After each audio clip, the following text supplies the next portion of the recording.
And so because of this really toxic belief system around emotions, we just struggle. And that doesn't make us bad.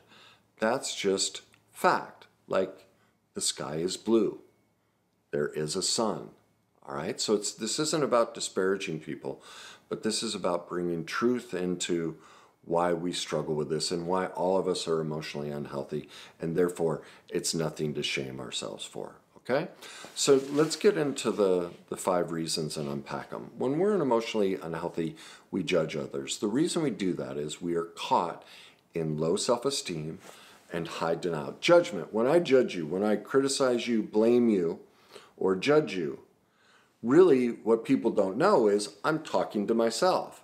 The only reason I hate you or blame you or judge you is because I see something in you that I actually do myself. Now, most people go, but Kenny, that's not true. I'm blaming my ex and I never did that. Well, if you don't know how judgment works and that it works either directly or indirectly, you have done this exact same thing in your own life and in your own relationship, either directly or indirectly. You can't see it. There's a great video I did, 23 minutes, how to forgive somebody in 23 minutes. Please look that up on either Facebook or YouTube. Watch that. I walk a woman who couldn't forgive her ex.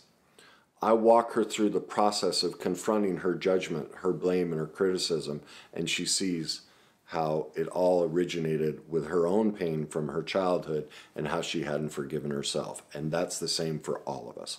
So that's why we judge others, is we've never been taught how judgment works.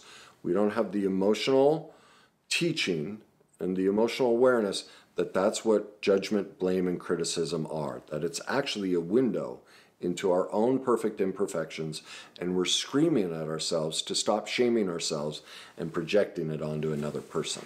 All right? Number 2, we can't say no to ourselves or others. This is addiction.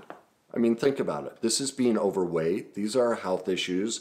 These are, our procrastination. We can't say no to ourselves. The feeling comes up and we're like, no, I don't want to deal with the feeling. So I can't say no to the date, whatever it is.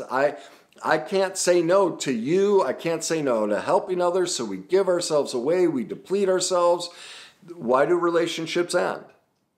Think of it. Everyone ends going, I did this for them and this for them and this for them, and they never gave me this. Well, what does that mean? That means all those things we did, all that giving we did, none of it was authentic. It was meant to manipulate this. We wanted this from them. That's not emotionally stable. But we don't know that. We haven't taught, wait a minute, before you say yes to anything, you have to ask yourself, am I ever going to bring this up in the future? Am I going to keep score and throw it in the face, or am I going to resent them? If I think that's going to happen, I have to say no. Well, we've never taught that. So we don't know that this is what we're doing to ourselves. Also, we haven't taught that the reason we're addicted, the reason we're overweight, the reason we're procrastinating, all has to do with emotions we can't deal with. So that's number 2. Number 3, fear runs through our life and we justify it. Well, look at the world right now. It's being run by fear. Fear is always one of 3 things. It's either the fear of rejection, the fear of inadequacy, or the fear of powerlessness. So whenever, this is another thing, stress. Stress is the number 1 driver of all illness and disease. Well, did you know that the stress reaction is the fear reaction? See, we're justifying our stress. Oh, I'm so stressed because I work too much. I do so much for other people. Well, we're justifying our fear. See, we won't even call stress what it is. It's fear.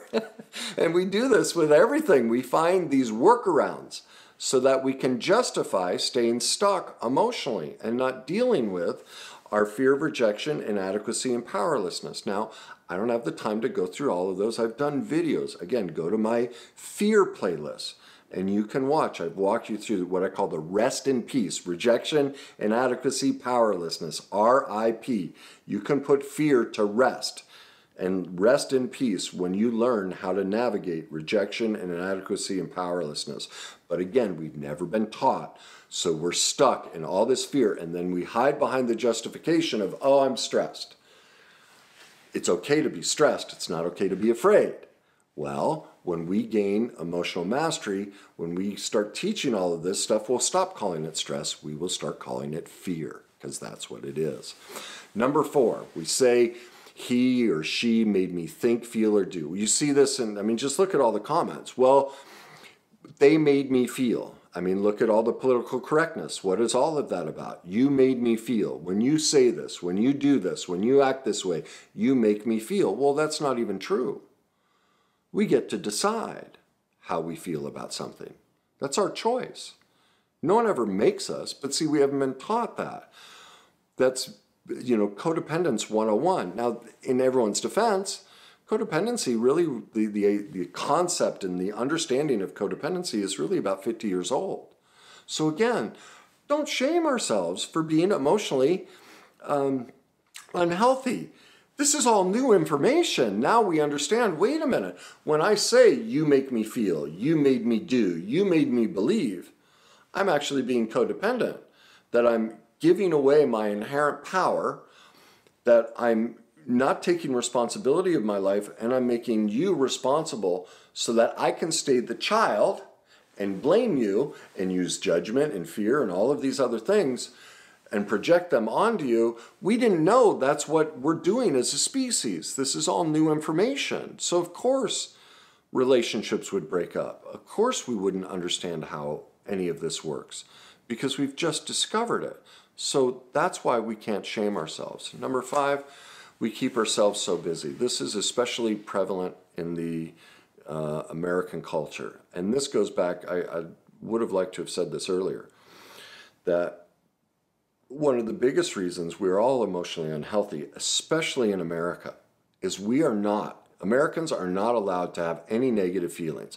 Everything must be positive. You can never think anything negative, talk negative, surround yourself with positivity all the time. Well, positivity is great, but false positivity is the cause of depression, anxiety, stress, all these illnesses and diseases because it's a lie. It's a flat out lie. And so what do? We keep ourselves busy because, why would I keep myself busy? Because I have no emotional health to be able to navigate so-called dark or painful feelings. That's the biggest, that's why Americans are so overweight and health is so terrible. It's because of this false positivity that we've wrapped. We're so perfect as Americans. We can't ever have anything bad about us. Now, I'm not saying Americans are bad people, or I don't misconstrue what I'm saying. And that I'm saying there's something wrong with being an American. That's not where I'm going with this. What I'm going with is this marketing message that we've been given is you are a bad person if you ever feel anything negative.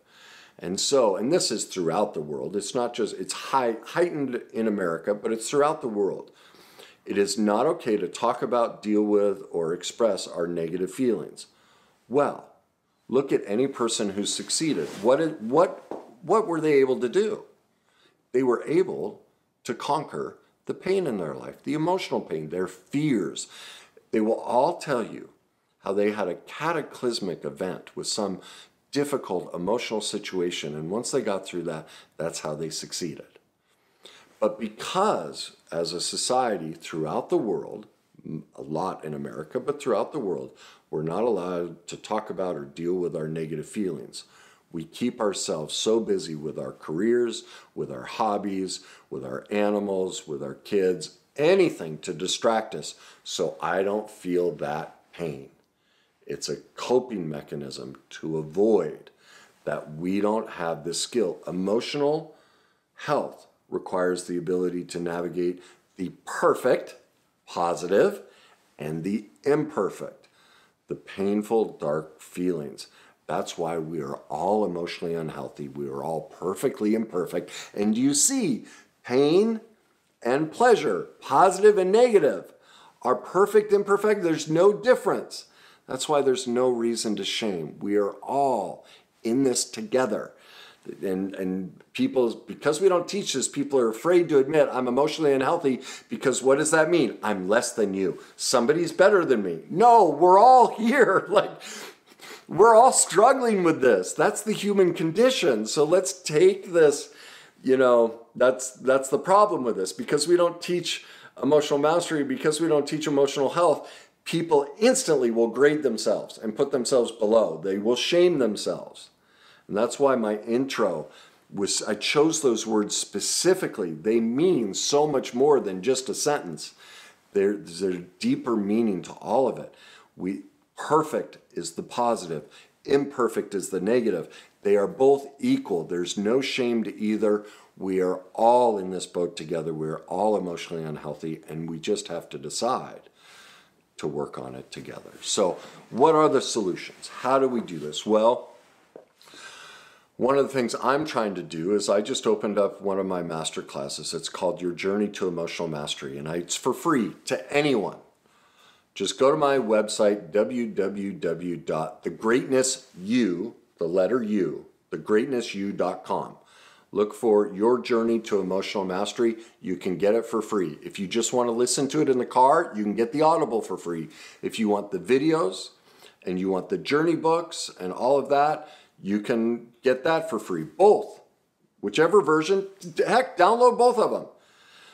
When you're at home at night, work on the videos and the journey books. When you're driving in the car, listen to it for free there. All right? This will give you the basics to start developing emotional mastery, and that you can do for free. Now, if you want to start conquering your judgment, then watch my video, How to Turn Any Insult into a Blessing. This is a second video. Remember I told you about the other one, How to Forgive Anyone in 23 Minutes. Go to either Facebook or YouTube to watch that, or go to Facebook or YouTube and look for my other video called How to Turn Any Insult into a Blessing. You'll see again how judgment and blame works, and that will help you see how you're actually talking to yourself, and you can do the recovery work on yourself. All right? For those who can't say no to themselves or others and are struggling with fear, I would encourage you go to my fear playlist, either on Facebook or YouTube, and look for my 5-part series on how to stop stress. You're going to learn the rest in peace method. Those 5 videos will walk you through how to conquer fear, how to say no, the guidelines, the magic phrases, all of it. I also have master classes on that, but this is, I'm giving you free solutions, stuff you don't have to pay for. All right, if you want to go deeper, you can find those master classes at thegreatnessu.com website as well. For those of you who are struggling with codependence, the he or she made me think, feel, or do, or believe anything, that's Pia Melody. Her 2 books, Facing Codependence and Intimacy Factor, is what I'd suggest. Now, if you go to my website, www.thegreatnessuniversity.com, I have a tab for book recommendations. There are direct links for both of those books. You can just go there and click right on them. They take you to Amazon. You can purchase them. All right. I also, if you want, I have master classes to walk you through that, but I wanted to give you free resources. All of those solutions are free. So those are the main reasons we struggle with emotional health. It's really a societal thing. In the next 100 to 200 years, we're going to slowly shift into start dealing with most of this, but there's no reason to shame ourselves. Actually, I think all of us should pat ourselves on the back. We are at the forefront of changing society because we're dealing with something that the species has never dealt with. We are the guinea pigs, the starters of shifting where we are emotionally as a species. And whether you recognize it or not, all of you that are watching this and doing the work are playing a big part in creating what the world will become. So again, please don't shame yourself. You can only do what you know. And as you know more, you can do more. Well, I just gave you a lot of resources that if you want to, you can start doing more. If you know somebody in your life who would like to do more, please share this with them. Please leave me your comments, and as always, enjoy the journey.